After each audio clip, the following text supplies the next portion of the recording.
ಎಲ್ಲರಿಗೂ ನಮಸ್ಕಾರ. Thank you Shivanna ಮತ್ತು ಪ್ರೇಮ್ ಸರ್ ಇವತ್ತು ಬಂದಿದ್ದಕ್ಕೆ.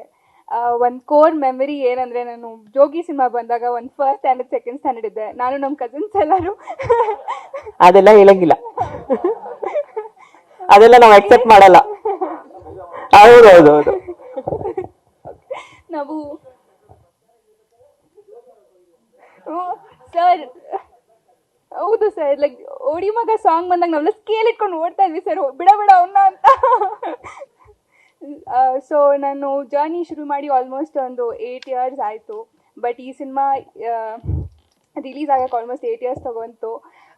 ಈ 8 ವರ್ಷದಲ್ಲಿ ತುಂಬ ರಿಜೆಕ್ಷನ್ಸ್ ಎಲ್ಲ ಫೇಸ್ ಮಾಡಿದ್ದೀನಿ. ಈ ಎಂಟೈರ್ ಇಷ್ಟು ವರ್ಷದಲ್ಲಿ ನನ್ನ ಬೆನ್ನೆಲುಬಾಗಿದ್ದಿದ್ದು ನನ್ನ ತಂದೆ ತಾಯಿ, ಸೊ ಅವ್ರಿಗೆ ಥ್ಯಾಂಕ್ ಯು.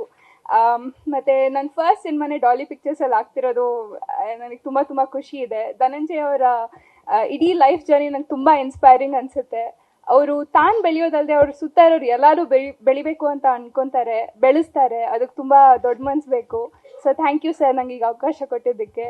ಮತ್ತು ನಮ್ಮ director sir, thank you sir, ನನ್ನಲ್ಲಿ ಮೇಘ್ನ ನೋಡಿದ್ದಕ್ಕೆ, ನನ್ನ ನಂಬಿ ಪಾತ್ರ ಕೊಟ್ಟಿದ್ದಕ್ಕೆ. ಐ ಹೋಪ್ ನಾನು ಅದಕ್ಕೆ ಜಸ್ಟಿಸ್ ಮಾಡಿದ್ದೀನಿ ಅಂತ.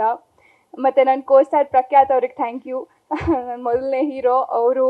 ನಾವು ವರ್ಕ್ಶಾಪ್ಸ್ ಎಲ್ಲ ಮಾಡ್ತಿರ್ಬೇಕಾದಾಗೂ ತುಂಬ ಏನಂತಾರೆ, ಆ್ಯಸ್ ಅನ್ ಆ್ಯಕ್ಟರ್ ಅವರು ಈಸ್ ರೆಡಿ ಟು ಇಂಪ್ರೊವೈಸ್ ಮಾಡೋಕ್ಕಾದ್ರೂ ಅವ್ರ ಎಫರ್ಟ್ ಹಾಕೋದು ನಾನು ತುಂಬ ನೋಡಿದ್ದೀನಿ. ಅವ್ರು ಒಂದಿನ ಆಲ್ಮೋಸ್ಟ್ ಒಂದು 80% ಶೂಟಲ್ಲಿ ದಿನ ಇರ್ತಾಯಿತ್ತು ಅವರಿಗೆ ಶೂಟು. ಅದ್ರಲ್ಲಿ ಒಂದಿನೂ ಅವ್ರು ಕಂಪ್ಲೇಂಟ್ ಮಾಡೋದು ನಾನು ನೋಡೇ ಇಲ್ಲ.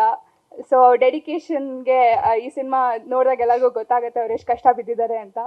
ಸೊ ಎಲ್ಲರಿಗೂ thank you. Cinema 6th release ಆಗ್ತಿದೆ. ಎಲ್ಲರೂ ನಿಮ್ಮ ಕುಟುಂಬ ಸಮೇತ ಸಿನಿಮಾ ನೋಡಿ ಅಂತ ಕೇಳಕ್ಕೆ ಇಷ್ಟಪಡ್ತೀನಿ. Thank you. ಸೂಪರ್. ಈ ಸಿನಿಮಾ ಮೂಲಕ ತುಂಬಾ ಒಳ್ಳೇದಾಗ್ಲಿ. ಇನ್ಮೇಲೆ ರಿಜೆಕ್ಷನ್ಸ್ ಇರಲ್ಲ ಭಾವನಾ ಅವರೇ, ಬಿಕಾಸ್